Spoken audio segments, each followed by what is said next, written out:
Салом бонувони зебо. Имрӯз бо шумо боз як куртаи прямои замокдорро мисли ман ҳамин курта медӯзем. Рости гап ҳамин куртаро як сол пеш ман худам духта будам бо ҳамин овардам ки аз рӯи ҳамин курта дӯзам. Куртаи оддӣ бо замок, витичкаи болои сина, камакак витичка дорад, дароз нест. Замок дар қади курта часпондагӣ. Он қадар қинӣ нестааст. Мана аптачкаро тайёр кардем. Даҳани курта бояд майдаҳак биёяд. Гарданро 7 сантиметр мондам. 7-7.5. Бай зависит аз гардане ки шумо мемонед анам хел. Ва даҳани куртаро 15 сантиметр. 15 сантиметр мондам. Размерш бинед майдаҳак. Аптачкаро чанди сантиметре ки шумо монед 5-6. Ана бо мешад ки замокро ман аптачкаро дароз кунем. Ранги видеои пештарае ки ман бо куртаи духтам ку бо стойка воротник бо планка. Мешад ки ҳамин хедузем байнро то инҷаю.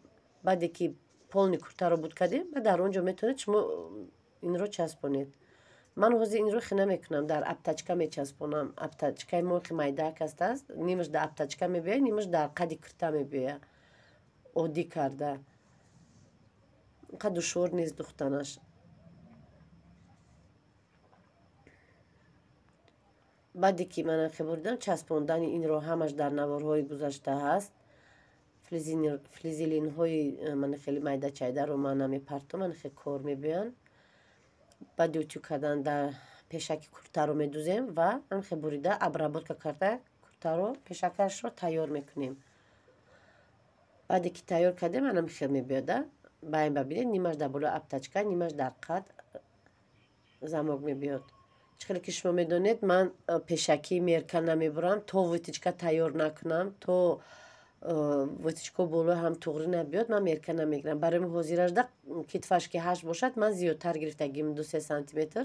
Анам хе таи кашашро ҳам каме майдаҳак мебурем.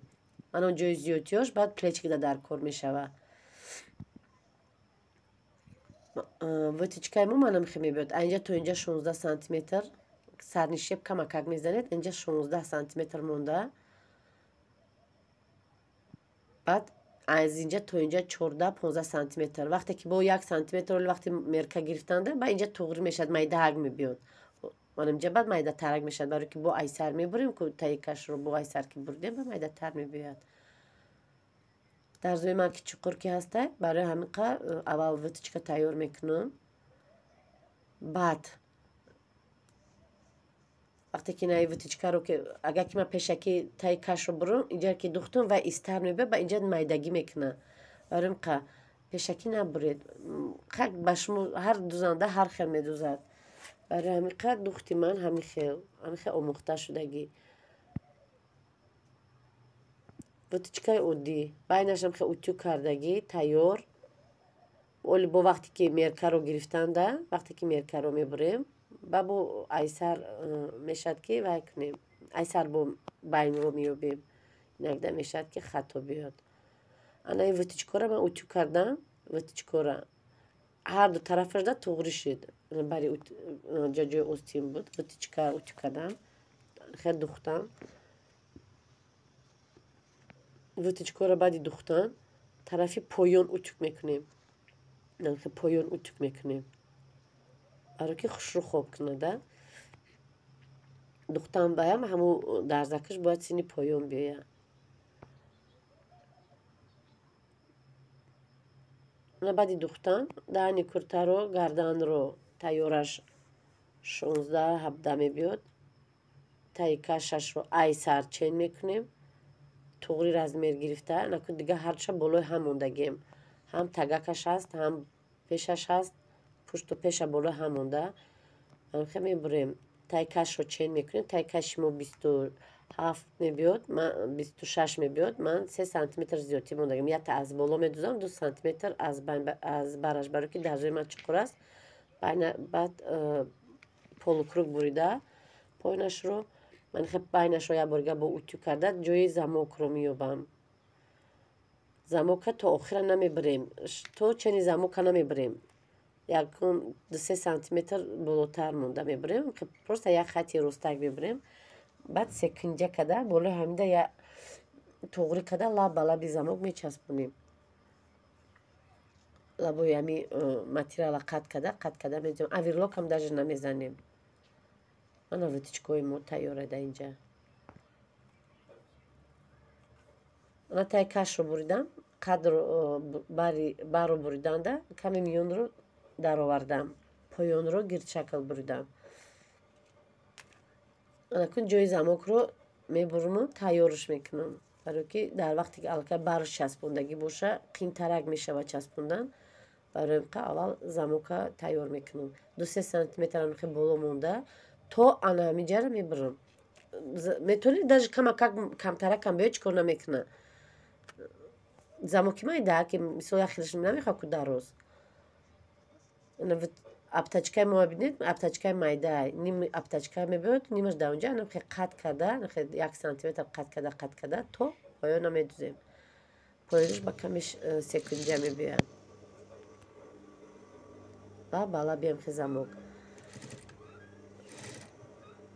рости гап как навор ҳам хира омадагия ё ҳам камтар болотар. духтарчаи ман навор гирифтае, камтар боло гирифтае. ам секунҷа омаданда замока боло кардан, ами рости ки секунҷа поёни материал мебиёд, ҷои кунҷаш мебиёд, болои ҳамҷода туғри карда то ҳамҷа медузам. баъд бо ин тарафаша то гардиш дода тарафи боло медузам.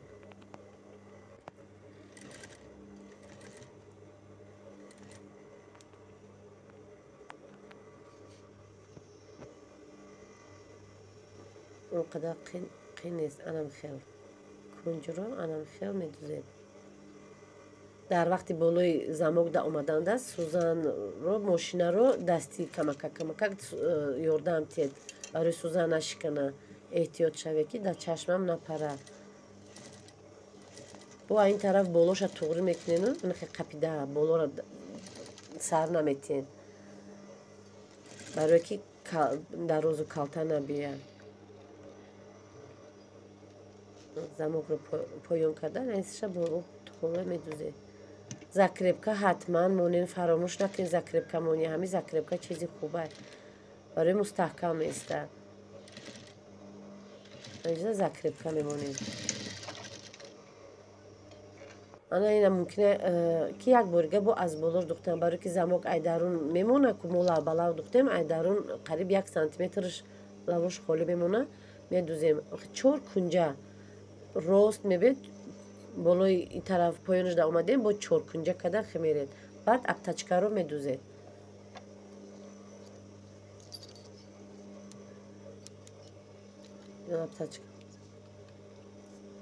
замокро метавонед набуре ай пушт, халал намерасона. ина замока бинед чӣ хушрӯ омада часпондагӣ, ранги намегӯем ки ай пушт да материал часпондагӣ ба қувват қапидагӣ. ин намекана.